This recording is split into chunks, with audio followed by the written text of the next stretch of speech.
अस्सलामुअलैकुम नाजरीन, मैं हूं मदराज साबरी। आप देख रहे हैं सिटी वन न्यूज। खबर शामिल करते हैं बुआना से। चेक नंबर 248 जींबे मलोका नई आबादी बुनियादी सहूलियात से महरूम।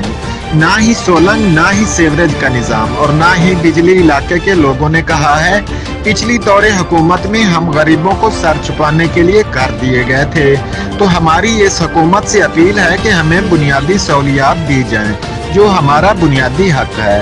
मजीद बात करते हैं अपने नुमाइंदा तहसील रिपोर्टर अख्तर इस्माइल रजोका से, जो वहां पर मौजूद हैं। जी अख्तर इस्माइल, बताइएगा क्या तफसीलात हैं आपके पास? बिल्कुल, मैं जहाँ इस वक्त मौजूद हूँ, ये चक नंबर 248 मलोका है, मेन आबादी है बलवाना की, तो जो अब भी बुनियादी सहूलियात और दीगर ज़रूरियात से महरूम है। तो इस वक्त हमारे साथ कुछ इलाका के लोग मौजूद हैं, आइए उनसे बात करते हैं, वो क्या कहते हैं। जी बताइएगा। जी, हमें तकरीबन तमाम बुनियादी सहूलियात से हम महरूम हैं। बिजली भी यहाँ पे नहीं है, सोलर और नालियाँ वगैरह भी नहीं है। तो पिछली हुकूमत के दौर हुकूमत में स्पेंस किए थे, उन्होंने हमें घर दिए, कच्ची आबादी मुयसर हुई। अब बुनियादी हकूक़ जो हैं, हमें इस हुकूमत से उम्मीद है कि वो हमें बुनियादी हकूक़ अदा करे या हमारे मसाइल हल करे।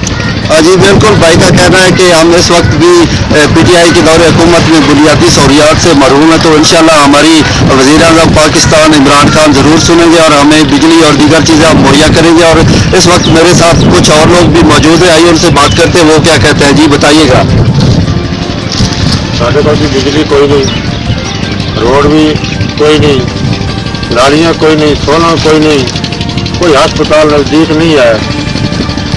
अति वो गरीब बंदे हैं सारे, रोटी बस ही कमा सकते हैं जी।